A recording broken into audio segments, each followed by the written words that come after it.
ഇത് മോളുടെ വീട്ടിൽ നിന്ന് കൊണ്ടുവന്ന കുടപ്പനാണ്. ഞാനത് ചെറുതാക്കി കട്ട് ചെയ്ത് വെച്ചിട്ടുണ്ട്.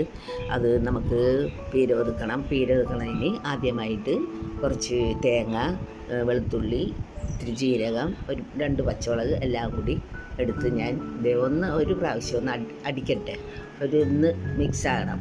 എന്നിട്ട് ഇതിലേക്കിട്ട് കുടപ്പൻ്റെ അകത്തോട്ടിട്ടിട്ട് എല്ലാം കൂടി ഉപ്പിട്ട് മിക്സ് ചെയ്ത് വെച്ചേക്കണേണ്.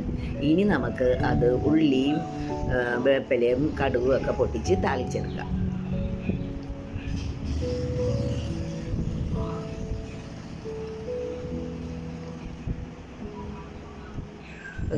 കടുക് പൊട്ടി ഉള്ളിയും വേപ്പിലയും ഇട്ട് ഇനി നമുക്ക് അതിലേക്ക് കുടപ്പം വാരിയിട്ട് എല്ലാം കൂടി മിക്സ് ചെയ്തതിന് ശേഷം ആവിക്ക് വെച്ച് അത് വേവിച്ചെടുക്കാം.